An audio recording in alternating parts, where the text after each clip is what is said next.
This was the question that can we ask for intercession wasila to Muhammad sallallahu alaihi wasallam, and Adam alayhi salam, when he asked for forgiveness to Allah subhanahu wa ta'ala, he took the wasila of Muhammad sallallahu alaihi wasallam and then only was he forgiven. Sister, I would like to tell me which verse of the Quran says that. I have read the Quran many times, I have not found that verse at all. I have not come across any hadith which says that. Any person, any scholar, sister, says anything, ask for proof. Allah says in Surah Baqarah chapter 2 verse 111, Qul hatu bunanakum, produce your proof in kuntum sadiqin, but if you're truthful. Any scholar, therefore what I say, that what Dr. Zakir Naik says in Islam is zero. No value. What Allah says carry weight. Allah says in Surah Ma'idah chapter 5 verse 90, don't have alcohol. If Dr. Zakir Naik says don't have alcohol, no value. So therefore what I say carries no weight. Therefore any scholar tells you anything, you ask for proof. But some will say, you are asking proof from me. This is shaitani sawal. Devil's question, you're doubting me. So any scholar says anything, you ask for proof. If the scholars clash, if they contradict, Allah says in the Quran in Surah Nisa chapter 4 verse 59, Atiullah, Atiur Rasul, obey Allah and obey the messenger. And those charged with authority. Authority. But does not end there, it continues. But those with authority, if they differ, go back to Allah and His Rasul. So when you find contradicting answers between two sheikhs and two scholars, ask them for proof and check up. The Quran says in no less than 25 places in Surah Baqarah and Surah Imran, several places, that wasila shifa is haram. 25 places. In 2 places it says, to whom Allah will give permission on the Day of Judgment. Therefore we do dua after the adhan that make Muhammad sallallahu alaihi wasallam to intercede on our behalf on the Day of Judgment. In this world, you cannot ask, if you have to ask for help, ask to Allah directly, ultimate help. Allah says in Surah Fatiha, chapter number 1, verse number 5, Iyyaka na'budu wa iyyaka nasta'in. They alone we ask, they alone we worship, they alone we ask for help. Allah says in Surah Ghafir, chapter number 40, verse number 60, Allah says, you ask me and I will answer your prayer. Ask directly.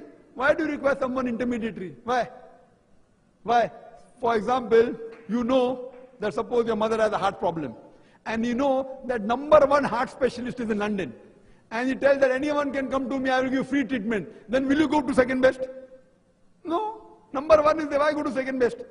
Free. So when Allah is there, He can hear 1,000 people speaking at the same time, 1,000,000 people.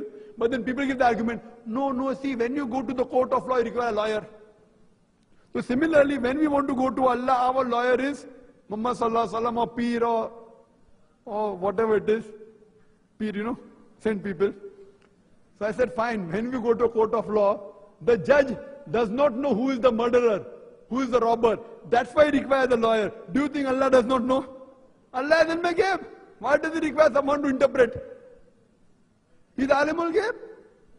So why are you belittling Allah? Allah does not require any intermediary. Directly, and Allah can hear all the 6 billion people if they speak to Him. Allah can hear all of them together. He's not like you and me.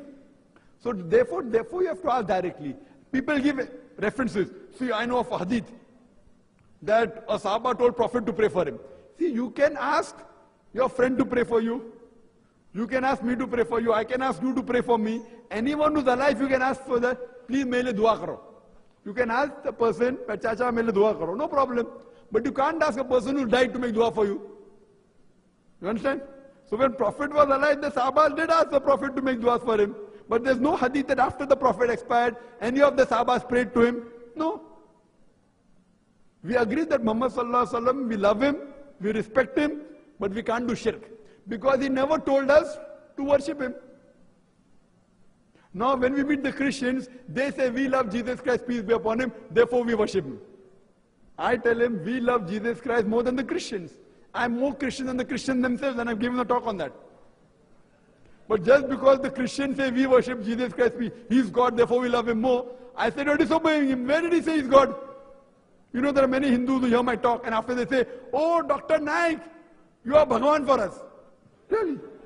After I quote the Veda, the Upanishad, they say, first time in my life I'm seeing Bhagavan ka avatar. Some people even touch my feet. Shirk.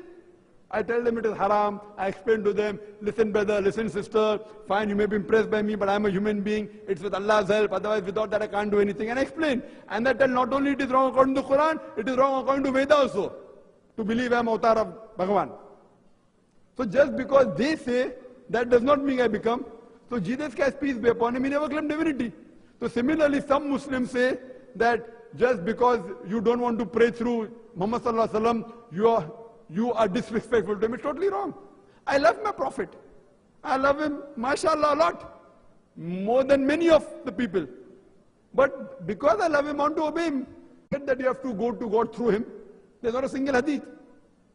So therefore you realize, sister, that if we have to ask directly, we have to obey Allah and obey His Messenger also. We have to love him, we have to respect him, but we can't worship him. Hope that answers the question.